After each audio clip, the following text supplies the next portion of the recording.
দেবে আমায়? কি কথা? তুমি কিন্তু জীবনে কোনোদিন বিয়ে করবে না। আমি কোনোদিন বিয়ে করব না। সত্যি বলছো তো? সত্যি সত্যি সত্যি।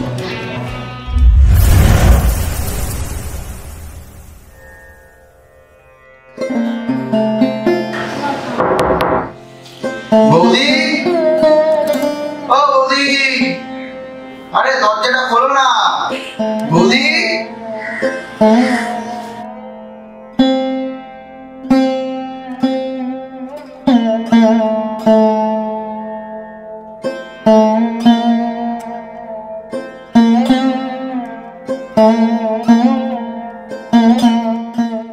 দরজা খুলতে এত সময় লাগে? স্যার বলো না, সরি গো, রান্না করেছিলাম তো তাই।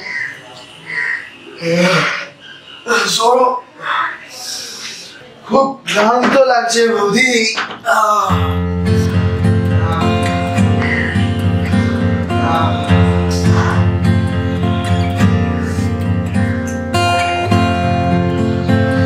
কি ঠাকুর, আজকে কি ব্যাপার, মানে শুয়ে পড়লে যে? বৌদি, আমার রান্না কমপ্লিট?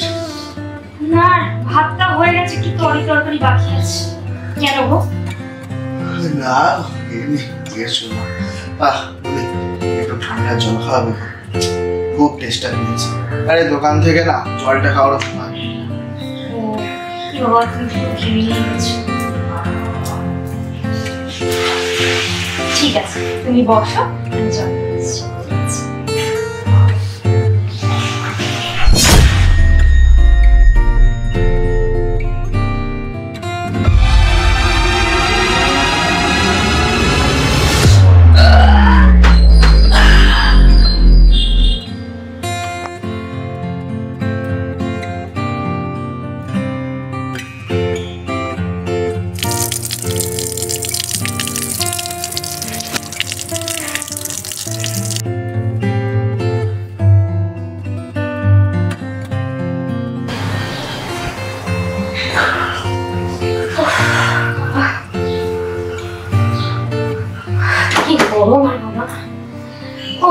এই নাও ঠাকুরপো, তোমার জল।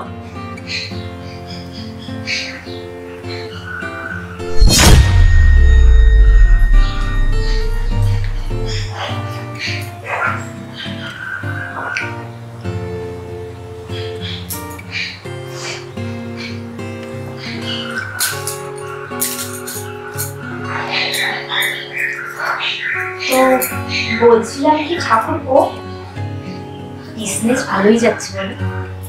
বৌদি, এইভাবে বিজনেস চলে না, আমরা একদিন লালে লাল হয়ে যাব। তাই বলছি কি ঠাকুরপো, এই সব কিছুর মাঝে তুমি আবার এই বৌদিটাকে ভুলে যেও না, কেমন? তোমাকে ভুলে গেলে হয়? তুমি যে আমার সময়ের অসময়ের সঙ্গী। বলছি শোনো না, একটা আবদার ছিল। বলছি এর মধ্যে তোমার একটু সময় হবে, কোনো ফ্রি টাইম আছে? কেন বলো তো? আসলে কি বলতো, আমি না তোমাকে কদিন ধরে স্বপ্নে দেখছি। ও আচ্ছা, কাল রাতে দোকান পাহারা দেওয়ার ডিউটি আছে। তুমি কাল দাদাকে চলে যেতে, আমি চলে আসবো তোমার কাছে। তুমি একদম চিন্তা করো, তোমার দাদাকে আমি ঠিক ম্যানেজ করব। তাহলে তো ঠিক আছে, বলছি তুমি বসো, আমি খাবারটা রেডি করছি, তুমি তাহলে নিয়ে যাবে। ঠিক আছে, তাহলে তুমি বসো, আমি ডাকছি। হ্যাঁ,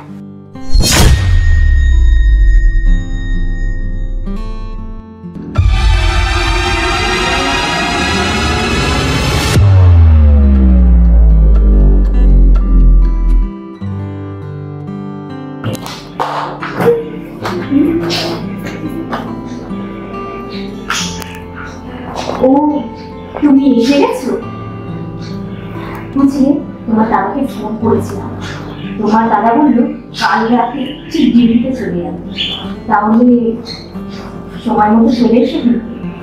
ঠিক আছে। আর বৌদি, হ্যাঁ কাল তুমি মিষ্টি করে শুধু। একদম, তোমাদের কোনো চিন্তাই করতে হবে না। আমি এত সুন্দর করে সাজবো না, এটা পাগল হয়েছে।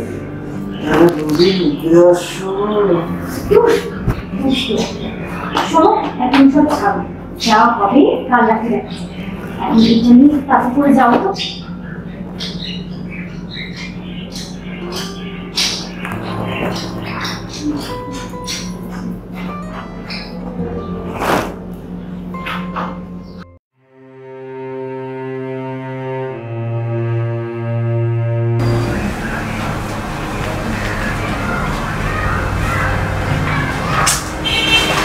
কই গো, শুনছো? আরে কোথায় গেলে? চাবিটা দাও, দোকান যেতে হবে তো, লেট হয়ে যাচ্ছে। হ্যাঁ যাচ্ছি। কি করে সারাদিন?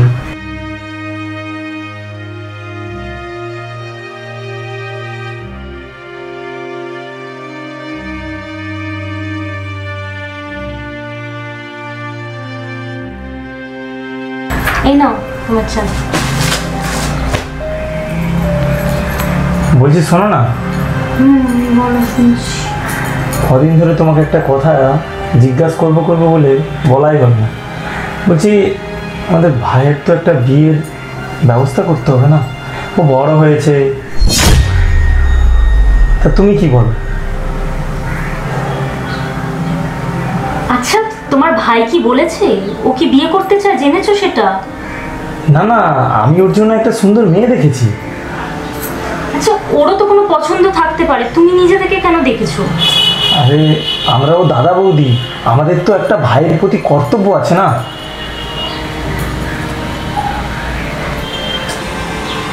ও বড় হয়েছে মানছি, কিন্তু এখন কি ওর বিয়ে দেওয়া ঠিক হবে? কেন বলো তো? তোমার তো সমস্যাটা কোথায়? ও তো আমাদের নিজের ভাই, ওর ভালো মন্দ দেখার দায়িত্ব আমাদের অবশ্যই আছে। অসুবিধা আছে বুঝলে মশাই, তোমার ভাইয়ের বিয়ে হলে আমাদের ক্ষতি। কি ক্ষতি? আরে বাবা, তুমি তো বোকা কেন? তোমার ভাইয়ের বিয়ে হলে আরেকটা মেয়ে আসবে, আরেকটা মেয়ে আসা মানে সংসারটাকে আলাদা করে। এখন তো ব্যবসাটা ভালো চলছে, সেটা তো জানো। ব্যবসা পত্র সব আলাদা করে দেবে, আমাদের লাভ কি থাকবে? আমাদের ভবিষ্যৎ আছে না একটা।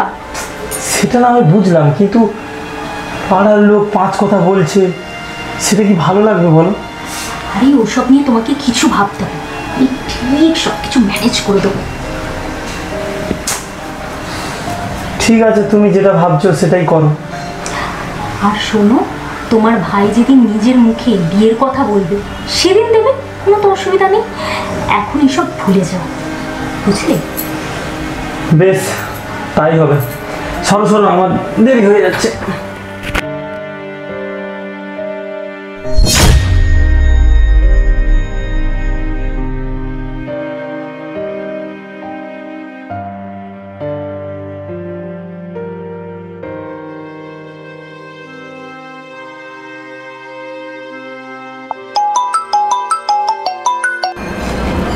হ্যাঁ বৌদি, বলো। ঠাকুরপো, বলছি তুমি কোথায় গো? আরে তাড়াতাড়ি চলে এসো, তোমার দাদা এই মাত্র বেরিয়ে গেল, বুঝলে? আর অপেক্ষা থাকছে না, তাড়াতাড়ি এসো। ঠিক আছে বৌদি, আমি এক্ষুনি আসছি।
ঠাকুরপো, একটা কথা দেবে আমায়? কি কথা? তুমি কিন্তু জীবনে কোনোদিন বিয়ে করবে না। আমি কোনোদিন বিয়ে করব না। সত্যি বলছো তো? সত্যি সত্যি সত্যি। তুমি আমাকে মন থেকে ভালোবাসো তো? আমি তোমাকে মন থেকে ভালোবাসি।